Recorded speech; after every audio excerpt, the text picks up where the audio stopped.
The woman who arrived at Edmund Irwin's farmstead on a cold autumn morning wore no shoes, carried no belongings, and when he asked her name through the barn door where she had apparently spent the night, she was silent for so long he thought perhaps she did not understand his language. He had discovered her only by accident, coming to feed the chickens before dawn, and noticing the barn door slightly ajar when he was certain he had latched it the previous evening.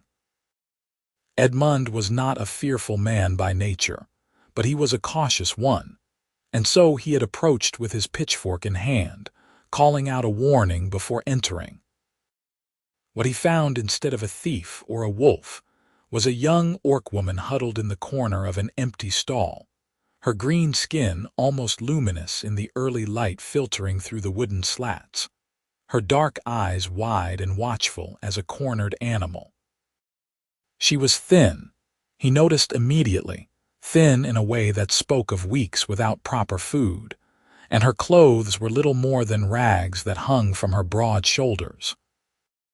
Her feet were bare and dirty, cut in places, and she clutched her arms around herself as though trying to take up as little space as possible. When she finally spoke, her voice was rough and hesitant, like someone who had not used it in a very long time. "I will work for 1 meal a day," she said, the words coming out in a rush. "Just one. I am strong. I can lift heavy things, I can dig, I can build. I will sleep in the barn, you will not see me otherwise." Edmund lowered the pitchfork slowly, taking in the desperation in her eyes, the way her hands trembled slightly despite her attempt at composure. He had heard stories all his life about orcs, about their violence and their savagery, about the wars in the north and the raiding parties that had terrorized human settlements for generations. But the creature before him looked nothing like those tales. She looked frightened and desperate and very, very young. "What is your name?" he asked again, more gently this time. She shook her head, a quick, sharp movement. "I have no name, not anymore. Everyone has a name, not those who are cast out." Her tusks, small and almost delicate, showed briefly as she spoke. "Not those who have no clan." Edmund was quiet for a moment, processing this. He knew that orc society was built on clan structures, that to be without a clan was to be nothing, no one. He should have told her to leave. Any of his neighbors would have. Some would have done worse than that. But Edmund had always been too soft-hearted for his own good, or so his late father had often told him. His farm was small and struggling, true, but it was also isolated, tucked into the foothills where few people ventured. And he could use the help if he was being honest with himself. The harvest was coming and he was only one man. 1 meal a day is not enough for someone who works, he said finally. If you work for me, you will eat twice a day, morning and evening. You can sleep in the barn for now, but I will bring you blankets, and you will need shoes. She stared at him as though he had spoken in a foreign tongue. Why? Why what? Why would you give me more than I ask for? Edmund shifted his weight, suddenly uncomfortable under her intense gaze. Because it is the right thing to do. If you work, you should eat properly, and winter is coming. You will freeze without proper covering. She said nothing for a long moment, then slowly, carefully, she rose to her feet. She was tall, he realized, taller than him by several inches, with the broad shoulders and strong build typical of her kind. But there was something almost fragile about her despite that, something broken in the way she held herself. I do not understand you, she said softly, but I will work. I will work hard. I believe you, Edmund said. Come to the house when you are ready. I will make breakfast. He turned to leave, then paused at the barn door. You need a name. I cannot just call you if we are going to be working together. I told you I have no name. Then we will call you something else, just for practical purposes. He thought for a moment, remembering his grandmother who had been the kindest person he had ever known. How about Nara? It means happy in the old tongue. I am not happy. No, Edmund agreed. But perhaps someday you will be." She said nothing to that, but something flickered in her eyes, some emotion he could not quite name. He left her there and walked back to the house, wondering what in the world he had just agreed to and whether he would regret this kindness. But when he looked back from the porch, he saw her standing in the barn doorway, watching him with an expression of such complete bewilderment that it made his heart ache. Nara, as he had decided to call her despite her lack of agreement, did not come to the house that first morning. Instead, Edmund brought food out to her on a wooden plate, a simple meal of eggs and bread and some salted pork. She took it from him without meeting his eyes, her hands careful not to touch his, and he left her to eat in peace. When he returned an hour later, the plate was clean and set neatly beside the barn door, and Nara was already working. She had somehow intuited what needed doing, or perhaps she had simply observed the farm and made educated guesses. She was in the vegetable garden, pulling weeds with an efficiency and strength that would have taken Edmund twice as long to accomplish. Her bare feet were planted firmly in the soil, her movements sure and steady despite her obvious exhaustion. He watched for a moment, impressed despite himself, then went to the shed and returned with an old pair of boots that had belonged to his father. "These might fit," he said, approaching carefully so as not to startle her. "They are too big for me, but you are taller." She looked at the boots as though they were some kind of trap. "I have nothing to trade. I am not asking for a trade. I am giving them to you because you need them." "Why?" There was that question again, laden with suspicion and confusion. Edmund crouched down and set the boots on the ground between them. "Because walking barefoot will ruin your feet, and if your feet are ruined, you cannot work, and if you cannot work, you cannot eat. It is practical, not kind." He could see her processing this, turning it over in her mind as though looking for the trick. Finally, she reached out and took the boots. They were indeed slightly too large, but when she laced them tightly, they fit well enough. She flexed her feet experimentally, then looked up at him with that same bewildered expression. "Thank you," she said, the words clearly unpracticed. "You are welcome." Edmund returned to his own work, repairing a fence that the wind had damaged during the last storm. But he found his attention drifting to Nara throughout the day, watching as she moved from the garden to the woodpile, splitting logs with an ease that made his own efforts look pathetic. She worked with a single-minded intensity that spoke of desperation, as though afraid that if she stopped even for a moment, he would change his mind and send her away. When evening came, he called her to the house for the second meal. This time she came, though she hesitated at the threshold, looking uncertain and out of place. Edmund had set 2 places at the small wooden table, and he gestured for her to sit. She did, perching on the edge of the chair as though ready to bolt at any moment. The meal was simple, a stew made from vegetables and a bit of rabbit he had caught the previous day. He filled her bowl generously and pushed the bread basket toward her. She ate slowly at first, as though afraid he would snatch the food away, then faster as her hunger overtook her caution.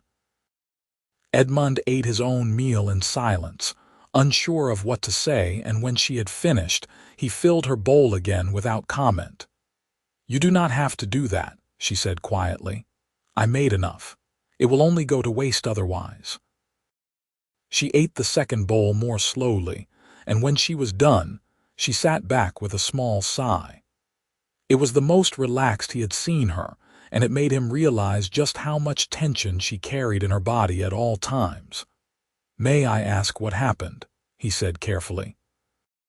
"How you came to be here without a clan or a name." The tension returned immediately, her shoulders going rigid. For a long moment he thought she would not answer, but then she spoke, her voice low and flat. "I helped a human child," she said. "She had wandered into the forest near our territory. She was lost and crying. I found her and led her back to the edge of the human settlement. My clan saw me. They said I was weak, that I had betrayed them by showing mercy to our enemies. They cast me out and told me that if I returned, they would kill me. They took my name because I no longer deserved to be one of them. Edmund felt anger rise in his chest, sharp and sudden. A child. You helped a child and they punished you for it. It is the way of things. Her voice was resigned. Humans and orcs do not mix. We do not show kindness to each other. It is forbidden. That is absurd. She looked at him with those dark, watchful eyes. Is it? How many of your kind would welcome me as you have? If your neighbors knew I was here, what would they do? Edmund had no answer to that because he knew she was right. His neighbors would be horrified. Some would demand he send her away. Others might come with torches and weapons. The peace between humans and orcs was fragile at best, built on mutual avoidance rather than any real understanding or tolerance. They do not know, he said finally, and they do not need to.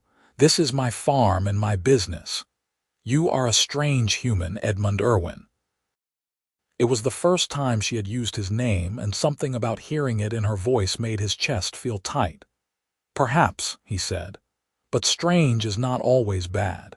She stood then, gathering the dishes without being asked. Where do you wash these? You do not have to do that. You feed me. I should help. He showed her where the wash basin was, and they cleaned the dishes together in a silence that was almost comfortable. When they were done, she moved toward the door, clearly intending to return to the barn. Wait, Edmund said. He went to the small closet where he kept his linens and pulled out several thick blankets. Take these.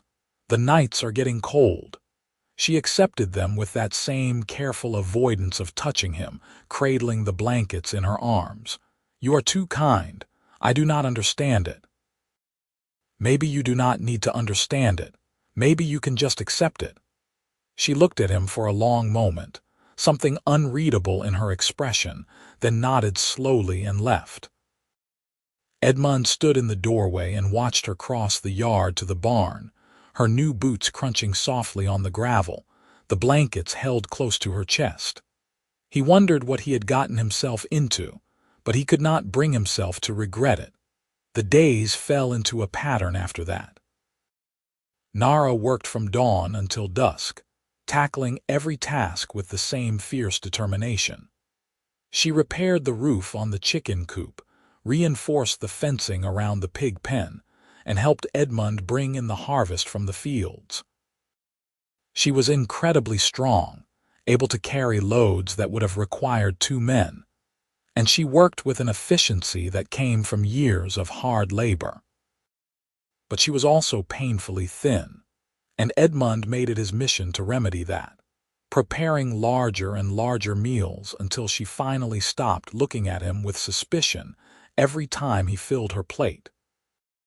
They spoke little at first, their conversations limited to what needed doing and whether the weather would hold. But gradually, in small increments, they began to share more. Edmund told her about his farm, about how he had inherited it from his father, and how he struggled to keep it running on his own. He told her about the quiet life he led, about his few trips to the distant market town, about the books he read in the evenings to pass the time. Nara was more hesitant to share, but pieces of her story emerged slowly. She told him about life in the clan, about the constant battles and raids, about the rigid hierarchy and the brutal punishments for those who stepped out of line. She told him about her mother, who had died in a skirmish with a rival clan when Nara was young, and her father, who had been the one to cast her out, his face cold and unyielding as he stripped her of her name. I thought he would show mercy, she said one evening as they sat on the porch after dinner, watching the sun set over the hills. I was his daughter, but clan law is clan law, and he could not be seen as weak. I am sorry, Edmund said, and he meant it. He could not imagine being cast out by his own family, being told he was worth nothing. It is what it is. She was quiet for a moment, then added, I do not regret helping that child. She was frightened and alone. Even if I had known what would happen, I would have done the same thing. Edmund looked at her, at the stubborn set of her jaw and the defiance in her eyes, and felt something shift in his chest. That speaks well of you, does it? My people would say it speaks of weakness. Your people are wrong. She turned to look at him then, really look at him, and he saw surprise and something else, something softer in her expression.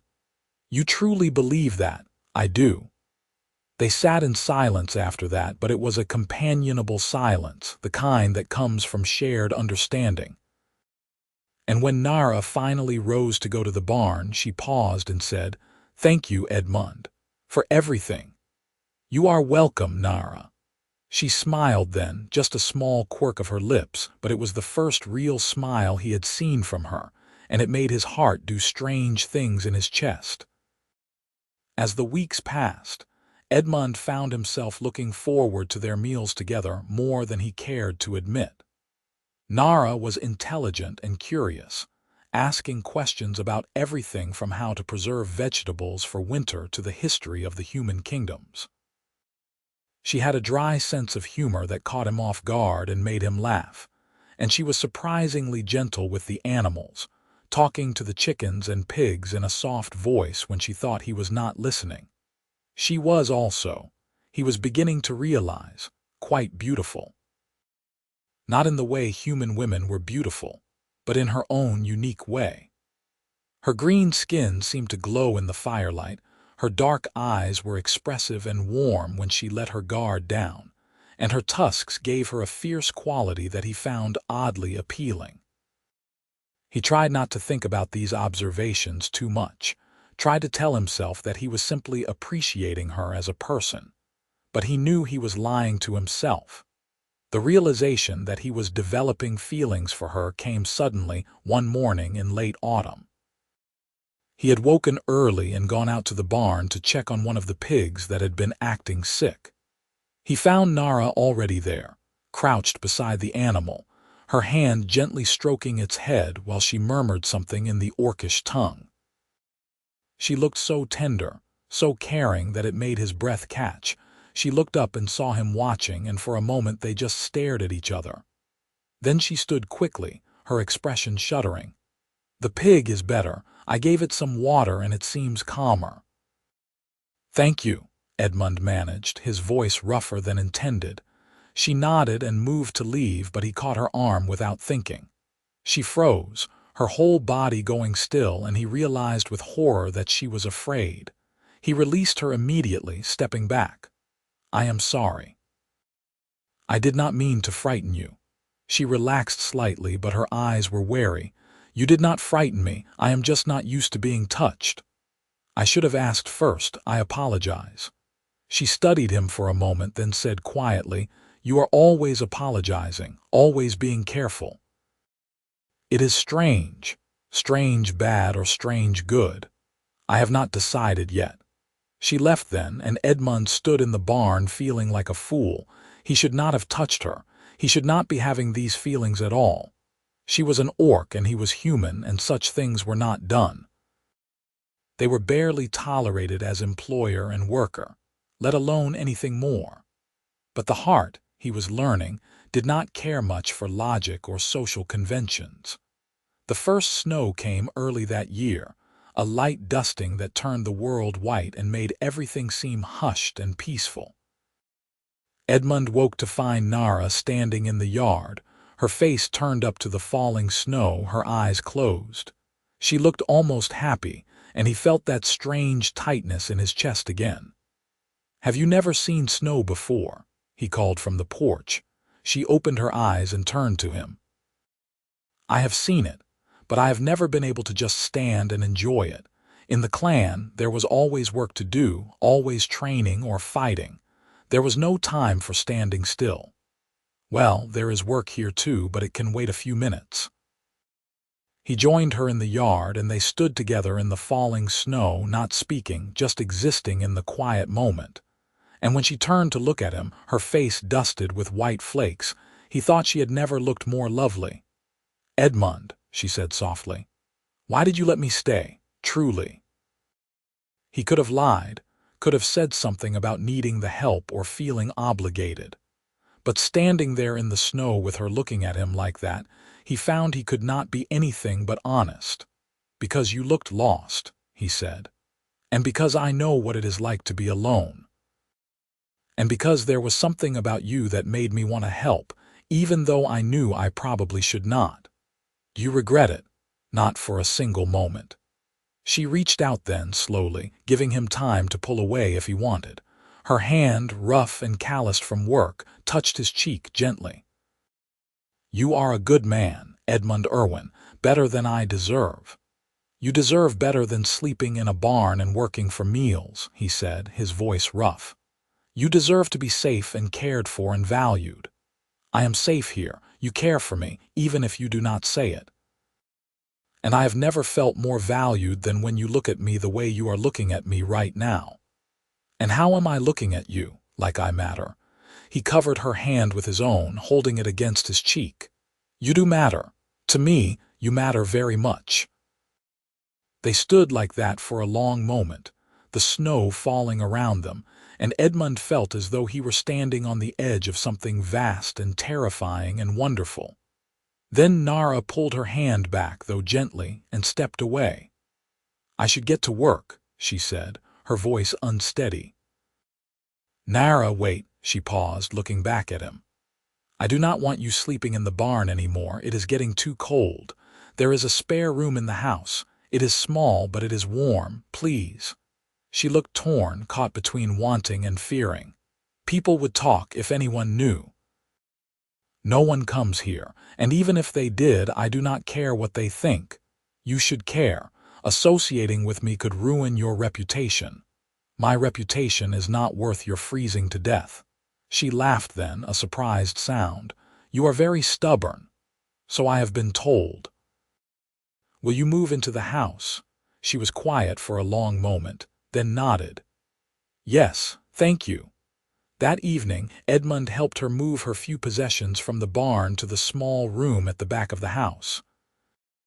It was not much, just a bed and a small dresser and a window that looked out over the fields, but Nara touched everything with a kind of reverence, as though she could not quite believe it was hers. "I have never had my own room," she said softly. "In the clan, we all slept together in the communal halls. There was no privacy, no space that was just yours. Well, now you do. It is not much, but it is yours for as long as you want it." She turned to him, her eyes bright with unshed tears. "Why are you so kind to me? I do not understand it." "Maybe kindness does not need to be understood. Maybe it just needs to be accepted." She crossed the room to him then, moving with purpose, and before he could react, she wrapped her arms around him in a fierce hug. He stood frozen for a moment, surprised, then slowly brought his arms up to return the embrace. She was warm and solid against him, and she smelled of soap and fresh air and something uniquely her. He felt her shaking slightly, and he realized she was crying silent tears that soaked into his shirt. "It is all right," he murmured, one hand coming up to stroke her hair. "You are safe here. I promise you are safe." They stood like that for a long time, holding each other in the quiet room, and Edmund felt something settle in his chest, some piece clicking into place. He was falling in love with her, he realized. Perhaps he had been falling since that first morning when she had looked at him with those desperate, watchful eyes and offered to work for a single meal a day. And the truly terrifying thing was that he did not want to stop. The winter deepened, and with it, the bond between Edmund and Nara grew stronger. They fell into an easy domesticity, working together during the day and spending the evenings by the fire, talking or reading or simply sitting in comfortable silence. Nara proved to be an excellent cook once Edmund taught her the basics, and she took to experimenting with the herbs and spices in his modest collection, creating dishes that were surprisingly delicious. They celebrated the winter solstice together, Edmund teaching her the human traditions of evergreen boughs and candles, while Nara told him about the orcish customs of honoring the ancestors and the turning of the seasons. It felt natural and right, this blending of their cultures, this creation of something new that belonged just to them. But the peace could not last forever. The trouble came on a cold morning in the deepest part of winter. Edmund was in the barn tending to the animals when he heard the sound of horses approaching. He stepped outside to find 3 men on horseback, their faces red from the cold and their expressions hard. He recognized them as farmers from the valley below, men he knew by sight if not by name. "Edmund Irwin," the lead rider called. "That is me. What can I do for you? We have heard rumors," the man said, his eyes scanning the farmyard. "Rumors that you are harboring an orc here." Edmund's blood went cold. "I do not know what you have heard, but you have been misinformed." "Have we? Then you will not mind if we look around." "Actually, I do mind. This is my property and you are not welcome here." The man's expression hardened. "Listen, Irwin, we do not want trouble, but there are laws about consorting with orcs. If you are hiding one, you are putting the whole valley at risk. You understand that, do not you?" "There is no orc here," Edmund said firmly, hoping desperately that Nara would have the sense to stay hidden in the house. "Now I will ask you to leave." One of the other men pointed suddenly toward the house. "There, I see movement." Edmund's heart sank as he turned to see Nara standing in the doorway, her green skin impossible to miss against the white snow. She must have heard the commotion and come to investigate. For a moment everyone froze, and then the men began to dismount, their hands going to the weapons at their belts. "Stay back," Edmund said, moving to place himself between them and Nara. "She has done nothing wrong. She works for me, that is all. Works for you." The lead man laughed, a harsh sound. "An orc does not work. They raid and they kill and they destroy. Everyone knows that." "You do not know what you are talking about," Edmund said, his anger rising. "Nara is kind and hardworking, and she has more honor than the lot of you put together." "Nara. You have even given it a name." The man shook his head in disgust. "You are a fool, Irwin, and you are going to get people killed with this madness." Nara stepped forward then, moving past Edmund despite his attempt to stop her. "I will leave," she said quietly, her voice steady despite the fear in her eyes. "I do not want to cause trouble. I will go and you will leave Edmund alone." "No," Edmund said fiercely. "You are not going anywhere." "Edmund, please, this is for the best." "It is not for the best. These men have no right to tell you where you can and cannot be." The lead man drew his sword, the metal ringing in the cold air. "Step aside, Irwin. We are taking the orc into custody. There will be a trial to determine what is to be done with it. Her. She is a person, not in it. And you will have to go through me to take her." Edmund had no weapon, no way to actually stop them, but he stood his ground anyway, his fists clenched at his sides. He could hear Nara behind him, her breathing rapid and frightened, and he felt a surge of protective fury that surprised him with its intensity. "Are you really willing to die for an orc?" the man asked, his sword pointed at Edmund's chest. "Are you really willing to kill a man in cold blood because he showed kindness to someone in need?" The man hesitated, clearly not having expected resistance. The other 2 men looked uncomfortable, shifting their weight and glancing at each other. Edmund pressed his advantage. "Nara came here starving and desperate. I gave her work and food and shelter. She has been nothing but helpful and peaceful.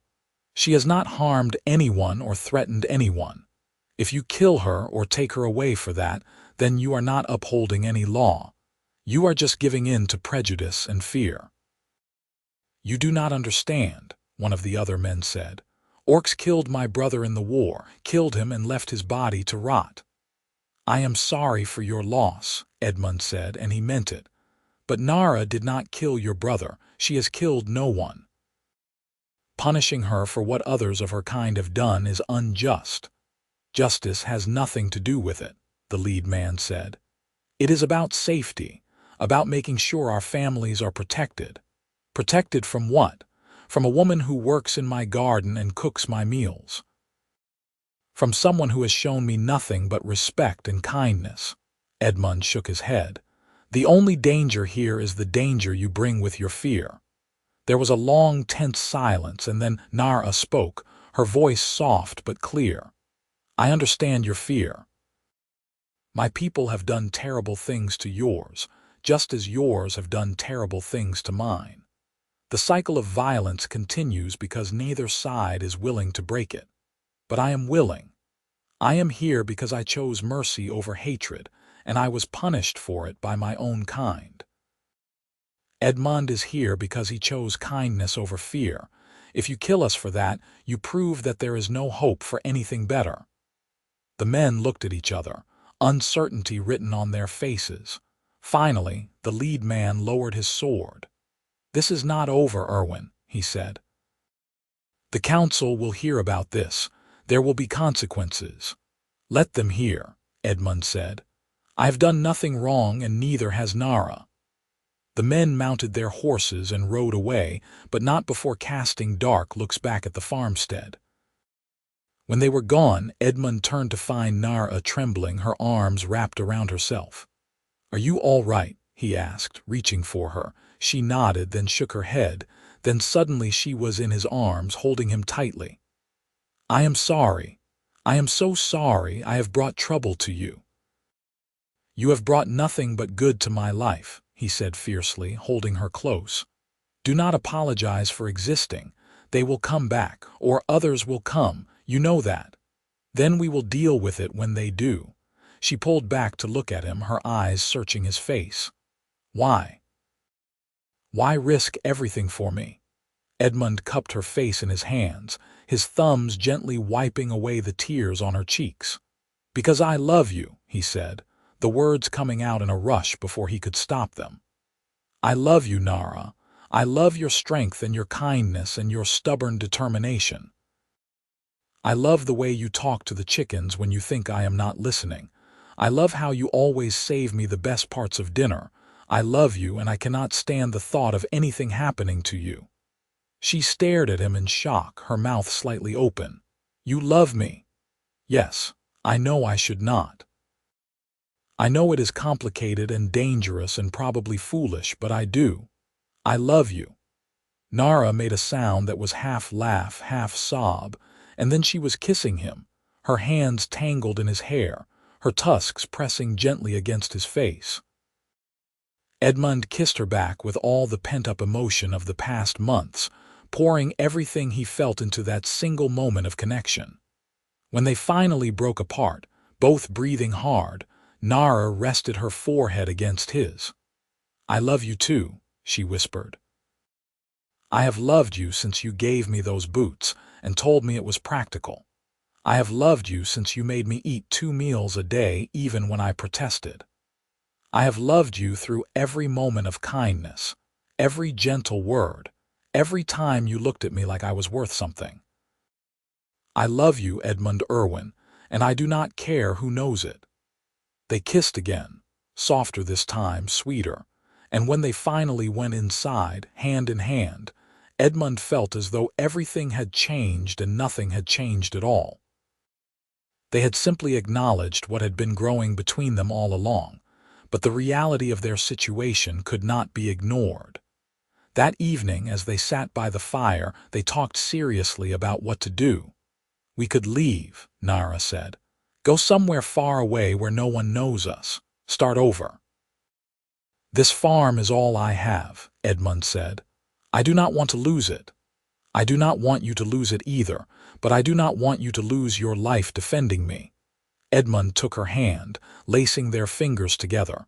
There has to be another way. Some way to make them understand that you are not a threat. People fear what they do not understand, and they do not understand orcs who do not fit their expectations of what orcs should be. They talked late into the night, considering and discarding various options. Finally, exhausted, they went to their separate rooms, but not before sharing a long kiss at Nara's door. "Whatever happens," Edmund said, "we face it together." "Agreed, agreed," Nara said, her smile sad but genuine. Sleep did not come easily to Edmund that night. He lay in his bed, staring at the ceiling, trying to think of a solution. The council would likely demand that Nara leave or face imprisonment. Some might even call for her execution, citing old laws about orcs being enemies of humanity. He could not let that happen. He would not. An idea began to form in his mind, radical and risky, but possibly their best chance. By the time dawn broke, he had made his decision. He found Nara in the kitchen, making breakfast with the ease of long practice. She looked tired, dark circles under her eyes suggesting she had slept as poorly as he had. He came up behind her and wrapped his arms around her waist, resting his chin on her shoulder. "I have an idea," he said, "but you might think I am insane. Tell me, marry me." She went very still in his arms. "What? Marry me? If you are my wife, they cannot just take you away. We would be bound by law and custom. They would have to recognize your right to be here." Nara turned in his arms, her expression a mix of hope and fear. "Edmund, marriage between humans and orcs is not recognized in most places. We would have no legal standing. Maybe not in the cities, but out here on the frontier, the rules are different. The priests who travel through the valley perform marriages for anyone who asks. If we are married, if we stand before the community and declare our commitment, it will be much harder for them to tear us apart. They will never accept it. They will never accept us. Some will not, but some might. And even if they do not, at least we will have made our stand. At least we will have tried." He took both her hands in his, looking earnestly into her eyes. "I am not asking just to protect you, Nara. I am asking because I want to spend my life with you. I want to wake up next to you every morning and fall asleep beside you every night. I want to build a life together, a real life. Will you marry me?" Tears were streaming down her face now, but she was smiling. "Yes, yes, Edmund, I will marry you." He kissed her then, long and deep, and when they broke apart they were both grinning like fools. There was still so much to figure out, so many obstacles to overcome, but in that moment, none of it mattered. They had each other and they had a plan, and that was enough. The traveling priest came through the valley once every few months, performing baptisms and marriages and funerals for the scattered homesteads. Edmund made inquiries and learned that he was due to arrive within the week. He sent word that he wished to be married, though he carefully omitted the detail of his bride being an orc. That, he decided, could be a surprise. In the meantime, he and Nara prepared. They cleaned the house from top to bottom, and Edmund rode into the distant market town to buy fabric for a dress. The shopkeeper gave him strange looks when he requested green fabric that would complement green skin, but Edmund paid for his purchase and left without explanation. Nara was stunned when he presented her with the fabric. "You bought this for me. I want you to have a proper wedding dress, or at least as proper as we can manage with my limited sewing skills and your own." They worked on the dress together in the evenings, Edmund doing his clumsy best to help while Nara, who had learned basic sewing in the clan, did most of the actual work. The result was simple but lovely, a long dress with fitted sleeves and a flowing skirt that suited her strong frame beautifully. The day before the priest was due to arrive, Edmund rode down to the valley and personally invited his neighbors to the wedding. Most refused outright, their faces closing off when he mentioned it. Some were more polite in their rejections, citing prior commitments or ill health. But a few, a precious few, agreed to come. Old Thomas Ellsworth, who had always been kind to Edmund, said he would be there. Martha Kent, A widow who lived alone and had faced her own share of judgment from the community, said she would come and bring a dish for the celebration. Young Daniel Ingram, barely 20 and idealistic, said he would not miss it. It was not many, but it was something. Edmund returned home and told Nara, and she held him tight, grateful for every single person who was willing to give them a chance. The priest arrived on a gray morning, a middle-aged man named Father Gregory who had a kind face and tired eyes.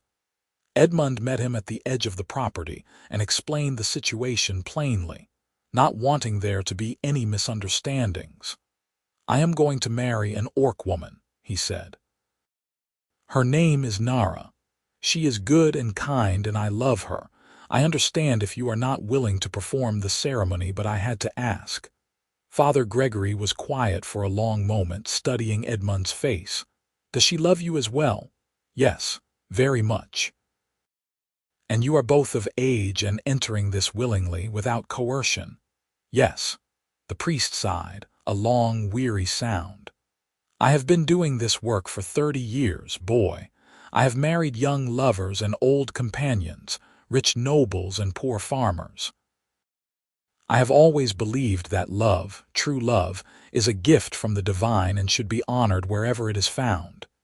If you and this woman love each other, then who am I to stand in the way?" Relief flooded through Edmund. "Thank you, Father, thank you. Let me meet her first.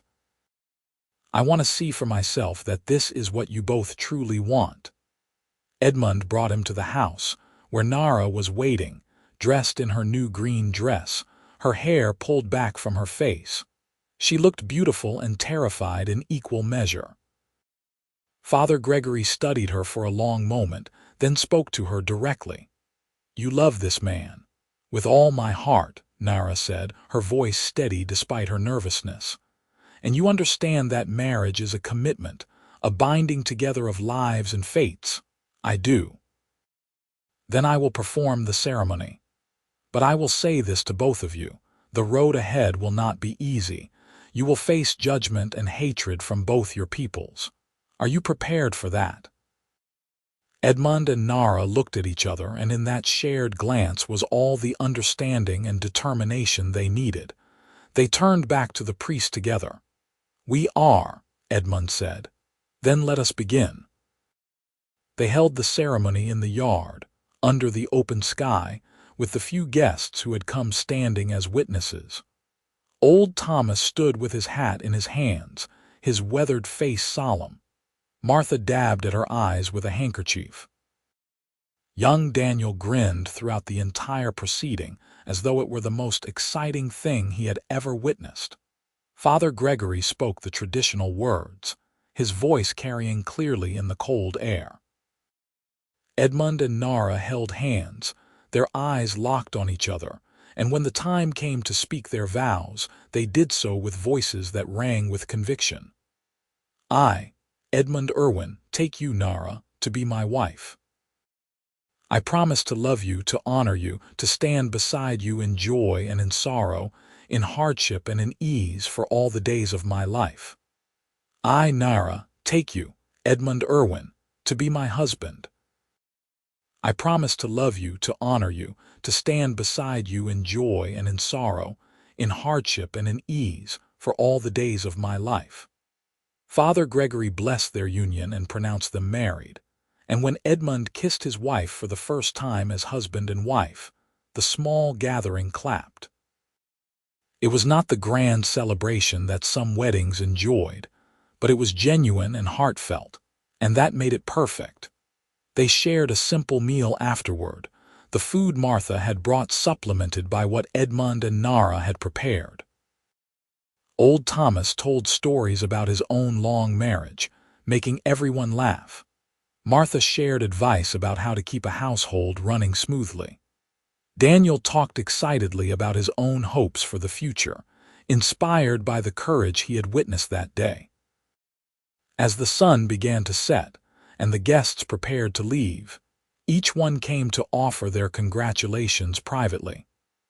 Thomas clasped Edmund's hand and told him he was a brave man. Martha hugged Nara, and told her she was always welcome to visit. Daniel said it was the best wedding he had ever attended, and that he hoped he found someone who made him as happy as Nara clearly made Edmund. When everyone had gone and Father Gregory had departed with a blessing and a promise to return, Edmund and Nara stood together in the yard, watching the stars come out. "We did it," Nara said softly. "We did." "What happens now?" Edmund pulled her close, wrapping his arms around her. "Now we live our lives, we work the farm, we face whatever comes together, we build the future we want." It sounds simple when you say it like that. The best things usually are simple. Love and work and building something together, that is all we need. Nara turned in his arms and kissed him, and the kiss deepened as weeks of restrained desire finally found release. When they broke apart, both breathing hard, Edmund took her hand and led her into the house, to the room that was now theirs together, and they spent their wedding night learning each other with gentle hands and whispered words of love. The news of the marriage spread through the valley like wildfire. The reaction was every bit as divided as they had expected. Some were outraged, calling Edmund a traitor and Nara a monster. There was talk of bringing them before the council, of annulling the marriage, of driving them both out of the valley. But there were also those who defended them. Thomas spoke up at the general gathering, pointing out that Edmund had never caused trouble and that Nara had harmed no one. Martha argued passionately that love should be celebrated, not condemned. Even a few people who had not attended the wedding began to speak cautiously in their favor, saying that perhaps it was time to let old hatreds die. The council met to discuss the matter, and Edmund was summoned to appear before them. He went with Nara at his side, both of them dressed in their best clothes, both of them ready to fight for their right to be together. The council chamber was a simple building in the center of the largest village in the valley, and it was packed with people who had come to witness the proceedings. Edmund and Nara stood before the council table, where 5 men and 2 women sat in judgment. The head counselor, a stern man named Richard Edwards, spoke first. "Edmund Irwin, you stand accused of violating the laws against consorting with enemy races. How do you plead?" "I do not recognize the legitimacy of that accusation," Edmund said clearly. "Nara is not my enemy. She is my wife. And I have broken no law by marrying her." "The law is clear," another counselor said. "Orcs are to be considered hostile until proven otherwise."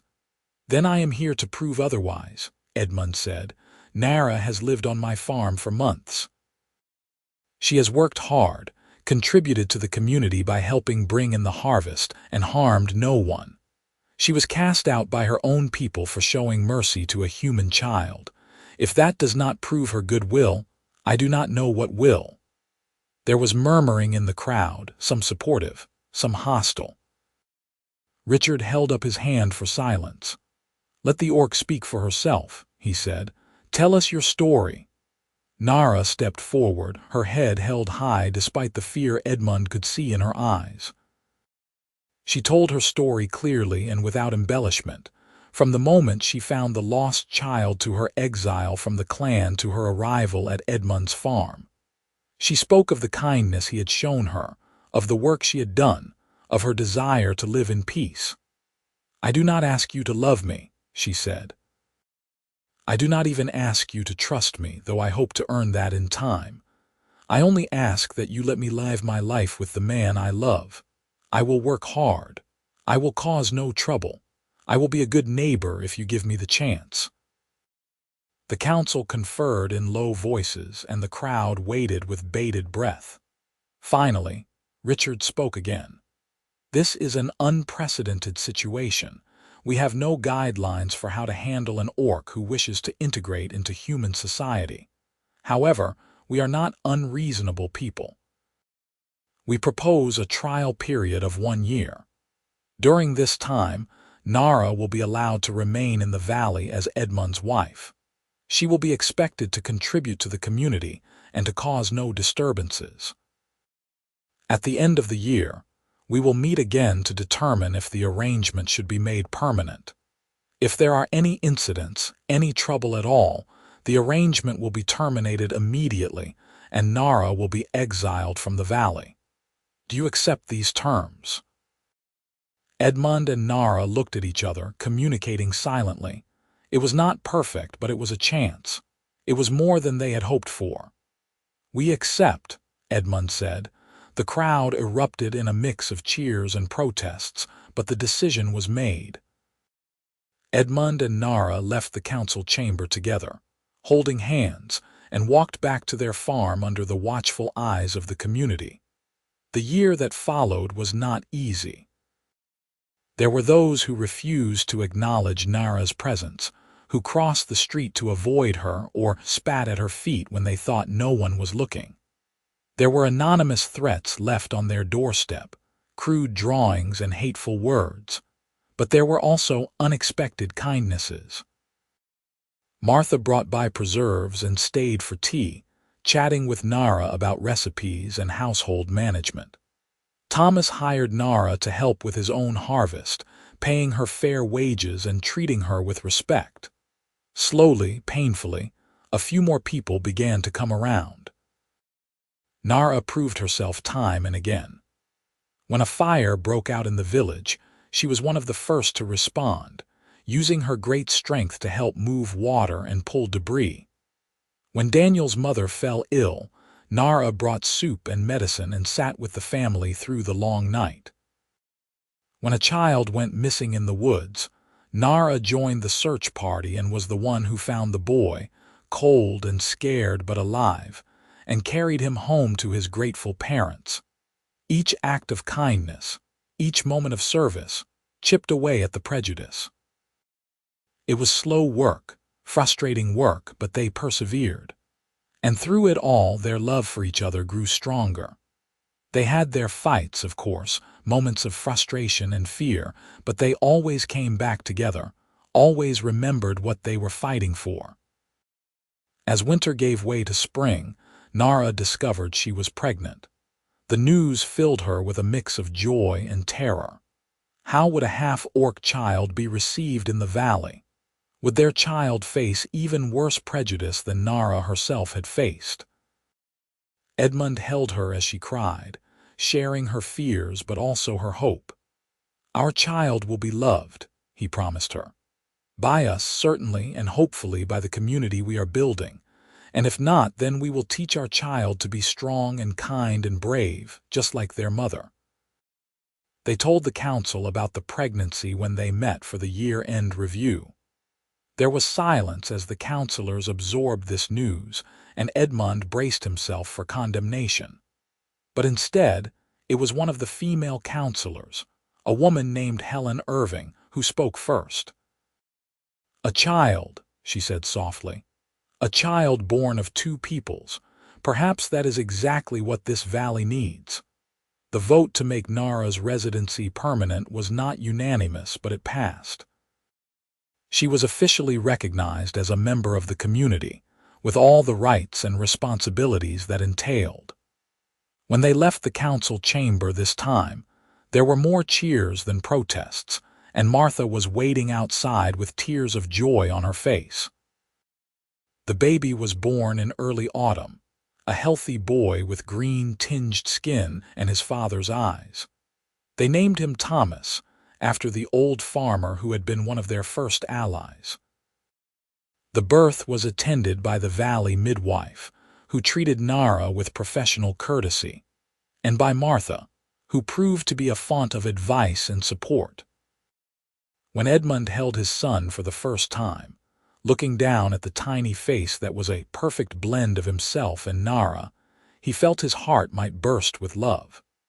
Nara watched them both with tears streaming down her face, and he knew she felt the same overwhelming emotion. The community's reaction to baby Thomas was mixed, but leaned more positive than negative. Many people came by to see the child out of curiosity, and most left charmed by his sweet nature and ready smile. The children of the valley were especially accepting, playing with Thomas as he grew without any of the prejudice their parents carried. As Thomas learned to walk, and then to talk, Edmund and Nara worked to build bridges between the human and orc worlds. Nara began teaching interested community members about orcish agriculture techniques, which proved surprisingly effective in the rocky soil of the valley. Edmund traveled to the orcish territories to propose trade agreements, using his marriage to Nara as proof of his peaceful intentions. It was dangerous work and not always successful. Some orcs were as hostile to the idea of peace as some humans had been. But slowly, very slowly, connections were made. A few orcish outcasts, inspired by Nara's story, came to the valley seeking sanctuary. The community, having grown more tolerant through their experience with Nara, accepted them, though not without debate and conditions. 3 years after their wedding, Edmund and Nara stood in their fields, watching Thomas play with a group of children that included both humans and orcs. The farm had prospered, expanded with the help of their growing community. The house had been added onto, with rooms for the new family they hoped to have, and for the guests who now visited regularly. "You remember that first morning?" Nara asked, slipping her hand into Edmund's. "When I asked you to let me work for 1 meal a day. I remember thinking you looked lost and desperate and that I should help you even though it was probably foolish. It was foolish, wonderfully, beautifully foolish." Edmund pulled her close, kissing the top of her head. "I would do it again. Every time I would do it again. I know. That is why I love you." They stood together in the fading light, watching their son play, listening to the sounds of laughter and life, and felt the peace of knowing they had built something real and lasting. It had not been easy. There were still challenges ahead, still prejudices to overcome, still people who would never accept their union. But they had each other, they had their son, and they had a community that was slowly learning that love and courage could bridge even the widest divides. That night, after Thomas was asleep and the house was quiet, Edmund and Nara lay in bed together, talking about their dreams for the future. They wanted more children, wanted to expand the farm, wanted to continue building connections between their two peoples. They wanted to create a world where no child would be punished for showing kindness, where no one would arrive at a stranger's door with no name, no clan, and no shoes, desperate for a single meal. "We cannot change the whole world," Nara said softly, "but we can change our corner of it." "We already have," Edmund replied, pulling her closer. "Look at what we have built. Look at what we have created. It is more than I ever dreamed possible. We created it together." "Yes, together." They fell asleep in each other's arms, and when morning came, they rose to face a new day with hope and determination. The work of building peace, of creating understanding, of raising their family would continue. But they would do it together, as they had done everything since that first morning when a desperate orc woman had offered to work for 1 meal a day, and a lonely human farmer had given her so much more.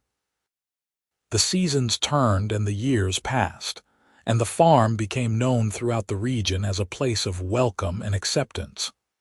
More outcasts came, both orc and human, seeking sanctuary and finding it. A small settlement grew up around Edmund and Nara's original homestead, a place where the old hatreds were laid aside and new relationships were forged. Thomas grew into a strong, intelligent boy who moved easily between both his human and orcish heritage.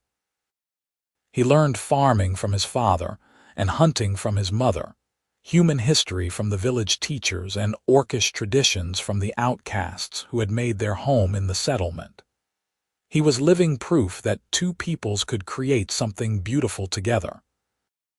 When Thomas was 5, Nara gave birth to twins, a boy and a girl they named Martin and Alina. The twins were even more accepted than Thomas had been, welcomed into a community that had grown significantly more tolerant over the years. The Valley Council, which had once debated whether to exile Nara, now included an orc representative, a thoughtful woman named Graka who had been one of the first to seek sanctuary after hearing Nara's story. Edmund's farm became a model of what could be achieved through cooperation. Human and orc worked side by side in the fields, sharing techniques and knowledge. The harvest was larger than it had ever been, and the prosperity was shared among all who contributed. Other communities began to visit, curious about this unusual settlement, and while some came with hostility, many left with new ideas and hope for their own regions. On the 10th anniversary of their wedding, Father Gregory returned to the valley to perform a blessing ceremony for Edmund and Nara and their children. The gathering that day was enormous, with people traveling from all over the region to attend. Where once there had been 5 guests at their wedding, now there were hundreds, humans and orcs standing together to celebrate a union that had changed their world.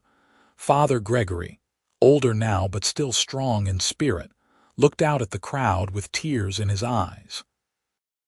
10 years ago, he said, I married 2 people who loved each other against all odds.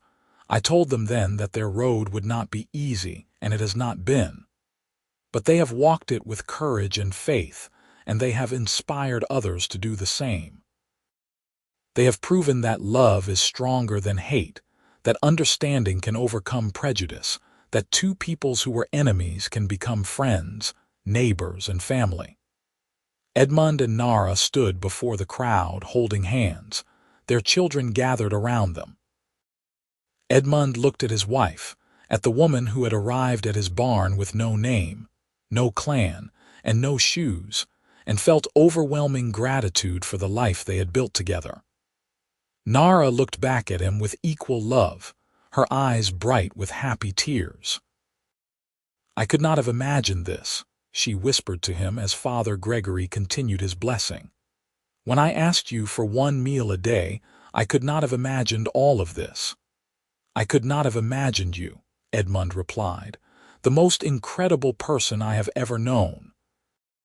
The celebration that followed was joyous and chaotic, with food and music and dancing that went on late into the night. Children ran wild, playing games that mixed human and orcish traditions. Adults shared stories and laughter, the boundaries between the 2 peoples blurring more with each passing hour. It was a glimpse of what the future could be, a future that Edmund and Nara had fought so hard to create. As the stars came out and the party began to wind down, Edmund and Nara slipped away to their favorite spot, a hill overlooking the farm where they had gone so many times over the years to talk and dream. They sat together in the grass, Nara leaning against Edmund's shoulder, both of them looking down at the lights of the settlement. You think we have done enough? Nara asked. Enough to make a real difference. I think we have done more than enough, Edmund said. Look at what we have built. Look at all those people down there, living and working together. Our children will grow up in a world different from the one we knew. Isn't that what we wanted? It is. It is exactly what we wanted. Nara was quiet for a moment, then added, I wish I could go back and tell that frightened girl in the barn that everything would be all right, that she would find not just a meal but a home, not just safety but love, not just acceptance but belonging. She found all that because she was brave enough to ask for help, and because she was strong enough to accept kindness. Nara laughed softly. You make it sound simple.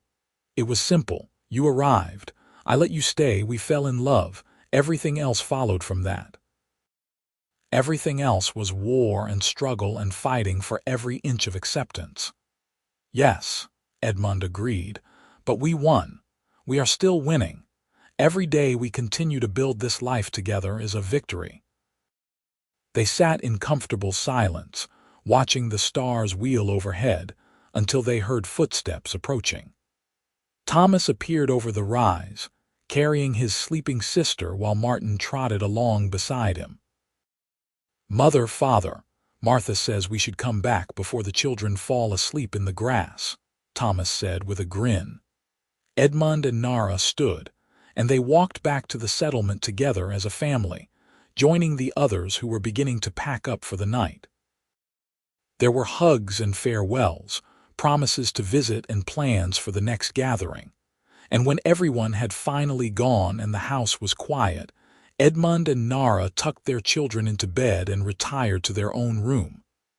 "Another day," Nara said, settling into Edmund's arms. "Another good day," Edmund corrected. "Yes, another good day." They had many more good days after that, and some hard days too, because life was never simple despite what they told each other on that hill. There were setbacks and struggles, moments when the old hatreds flared up and threatened to undo all they had built. There were people who never accepted them, who taught their children to fear and hate, who worked actively against the peace Edmund and Nara had created. But there were more who embraced the change, who saw the value in cooperation and understanding. The settlement grew into a proper town, with a council that represented both peoples equally, with schools that taught both histories, with festivals that celebrated both cultures. Trade routes opened between human and orc territories, bringing prosperity to regions that had known only poverty and war. Edmund and Nara became leaders not through any official title, but through the respect they had earned. People came to them for advice, for mediation, for wisdom. They welcomed everyone who came with an open heart and practical solutions, treating each problem as an opportunity to build something better. As they grew older, they watched their children take up the work they had begun. Thomas became a diplomat, traveling between communities to negotiate agreements and resolve conflicts. Martin became a teacher, educating the next generation in both human and orcish ways. Elena became a healer, studying medicine from both traditions and creating new treatments that combined the best of both. On their 20th anniversary, the regional council officially recognized their town as a free settlement, a place where the old laws of separation and hostility did not apply. It was a momentous occasion, celebrated throughout the region, and Edmund and Nara were honored as the founders of a new way of living. But the honor that meant the most to them came from their own people, when the community gathered to unveil a monument in the center of town. It was a simple stone sculpture showing two hands clasped together, one human and one orc, and beneath it was an inscription. She arrived with no name, no clan, and no shoes. He offered her more than a meal. Together they built a home for all who seek peace. Nara wept when she saw it, and Edmund held her close as the crowd cheered. They had never sought fame or recognition, had only wanted to live their lives in peace and love. But they had become symbols without meaning to, their story told and retold as an example of what was possible when courage met kindness. Years continued to pass, and Edmund and Nara grew old together, their hair graying and their steps slowing. But their love never dimmed, never faltered. They still sat together on that hill overlooking the town, still held hands as they walked through the fields, still kissed each other good morning and good night as they had, since that first day, they admitted their feelings. They became grandparents, then great-grandparents, and each new generation brought them joy. Their descendants were a beautiful mix of human and orc, each one unique, each one a testament to the power of love to transcend boundaries. The town continued to grow and thrive, becoming a beacon of hope in a world that was slowly, painfully, learning to leave its old hatreds behind. On a quiet spring morning in their 45th year of marriage, Edmund woke to find Nara watching him with soft eyes. "What are you thinking about?" he asked, his voice rough with sleep. "I am thinking about that first morning," she said, "when I was so frightened and desperate that I would have done anything for a single meal, when I thought I had lost everything and would never find a place in the world again. You found more than a place. You found a home. I found you. Everything else came from that." She reached out and traced his face with gentle fingers. "I have had a good life, Edmund, better than I ever dreamed possible, and it is all because a kind man saw past what I was and gave me a chance to show who I could be." Edmund caught her hand and kissed her palm. "You made yourself who you are. I just provided the opportunity." "We made each other," Nara corrected. "You showed me that kindness was not weakness. I showed you that courage was not always loud. Together, we showed the world that change was possible." They rose and dressed slowly, their bodies protesting the movements that had once been easy. But they still had work to do, still had a life to live, and they faced it together as they had faced everything. They walked through the town hand in hand, greeting neighbors and friends, stopping to admire the new building going up on the edge of the square, pausing to watch children play in the street. It was a good life, a rich life, a life full of love and purpose and meaning. And when, in the fullness of time, they passed from this world, they did so knowing that what they had built would endure. Their children and grandchildren would carry on the work, would continue to build bridges between peoples, would teach the next generation that love was stronger than hate. The town held a great ceremony to honor them, and people came from all over the region to pay their respects. Humans and orcs stood together in grief, united in their loss and in their gratitude for the example Edmund and Nara had set. The monument in the town square was decorated with flowers, and people told stories of the couple who had changed their world through simple acts of courage and kindness.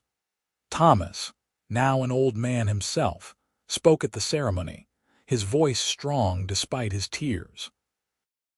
"My parents taught me that the world is not fixed, that we can choose what kind of future we want to build.